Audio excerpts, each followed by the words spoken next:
Welcome friends to the 2027 Land Rover Discovery. I have the official updates here from Land Rover themselves. In general, if you are looking to save money with your next new luxury SUV purchase, I will have a resource towards the end of this video. But okay, let's get started here. For the 2027 model year, Land Rover has certainly simplified their lineup. We just have 3 trim levels to choose from now. We have the entry-level Discovery S, then we have the new Landmark, and the Tempest continues to be the top trim level for the Discovery. And keep in mind, this Discovery that I'm talking about here, this is a 3-row SUV, not to be confused with the smaller Discovery Sport. Okay, but going back to the Tempest, that trim level actually came out in 2025, and again, that continues to be the top model. And previously in 2026, there was the Dynamic SE model that is no longer available, and they've also gotten rid of the entry-level turbo 4-cylinder engine. Now the Discovery, it's solely powered by the P360 Ingenium 6-cylinder engine, putting out 355 horsepower, does 0 to 60 in 6.2 seconds with a top speed of 130 miles per hour. And this is great because the 6-cylinder engine is what truly completes the character of this SUV. And I can talk more about pricing in a moment. You are able to build this SUV on the Land Rover website right now. But for right now, let's go ahead and let's talk more about the details here. I'm sharing with you the official press release from Land Rover themselves. And new for 2027, it's going to be that Landmark. This is going to replace last year's Gemini model, and it's going to serve as the mid-trim. And for the first time, we have the Tasman blue paint. It's going to have unique word marks and mountain logos featured throughout. You have certain graphite atlas accents around the grille area, the side fender vents, and more. 21-inch wheels come as standard, but what I like about the Landmark is you have a variety of wheels to choose from. You can even go as low as the 20-inch wheels, which is great if you want to preserve your ride quality. And if you really just love the looks, then the 22s are still available with the Landmark. And inside we have the dark gray brushed aluminum, once again with the Landmark branding. You do get the sliding pano moonroof and a center console refrigerator as well with the Landmark. Again, the Tempest serves as the top of the line model. Sadly, the Tempest only comes with 22-inch wheels. That's sad because one of the drawbacks regarding the Discovery, it's going to be the stiffer ride quality that I've noticed.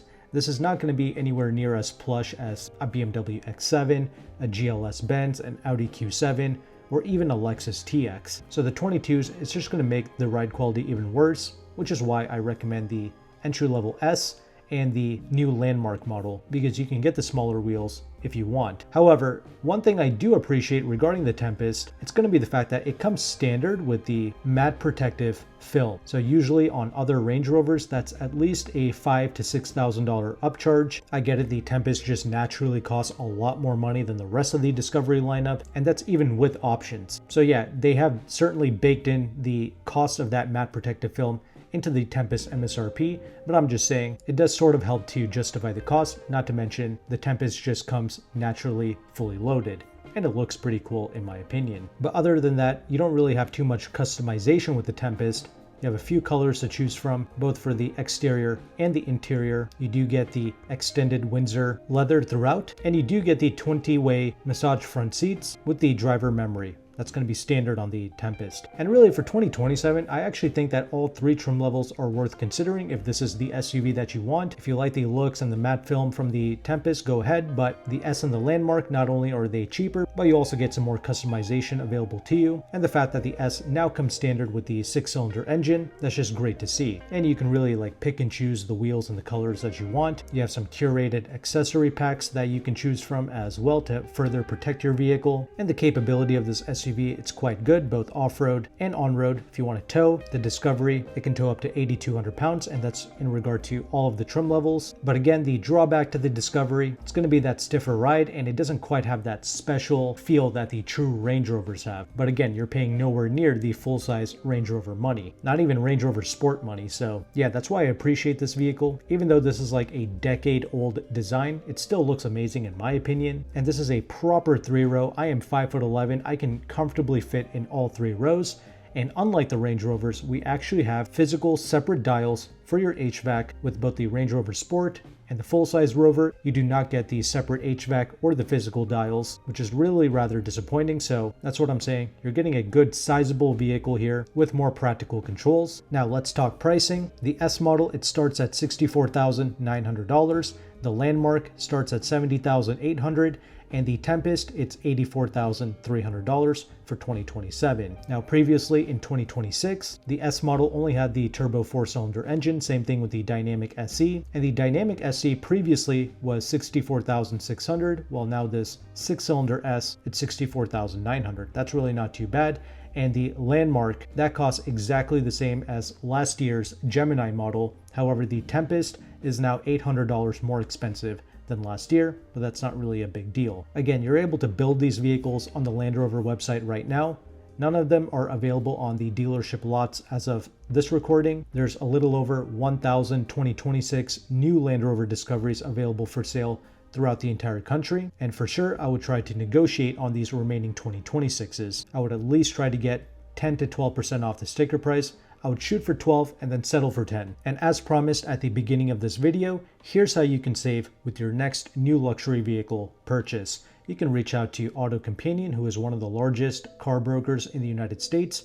They're offering between 10 to 12% off the sticker price on core models of BMW, Audi, Mercedes, Lexus, Porsche, and more. And that's why I said, if you're trying to negotiate on the Land Rover Discovery, go for this 10 to 12% off. Sadly, AutoCompanion does not have any Land Rover Range Rover deals, but if you want one of these competing products, there you go. These are truly some of the best new luxury SUV prices in the entire country. However, since this video is about Land Rover, if you want to negotiate on your own, AutoCompanion does have a free leasing calculator located on his website.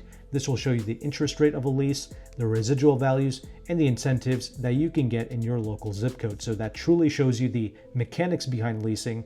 It's a dealership level tool. I hope you utilize it. And you can go to a website like visor.vin to quickly sort through some of the oldest listings to start negotiating on. And lease programs, incentives, interest rates, all of these things, they do change and update every month. And AutoCompanion's calculator, that also updates every month.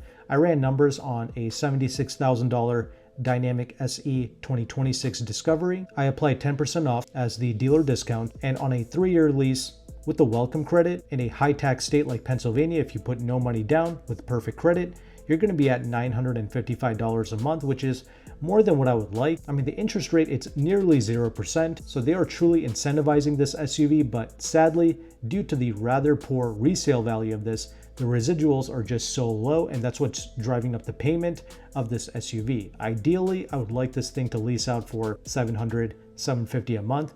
That would be perfect with all of the taxes and fees included. Yeah, if you ran numbers in a lower tax state, that would help. But keep in mind, I also applied the $2,000 welcome credit. Maybe you're not coming from a competing luxury vehicle, so you won't be able to apply that $2,000 incentive. So something to keep in mind there. Again, at nearly $1,000 and really even over $1,000 a month, you are able to look into some of the other European competitors as well. And yeah, if you just want to take advantage of those pre-negotiated deals, AutoCompanion does charge a concierge fee. If you mention my channel, I will be compensated, but they will also take $50 off of their fee, and I really appreciate them doing that for my audience. They will also offer you nationwide shipping if you need it, or you can just pick up in DC or in California to avoid the shipping cost. I'll have all of AutoCompanion's information and their free calculator in the description box of this video. If you found value with this content, make sure to like and subscribe. Thank you again for watching. Take care and goodbye.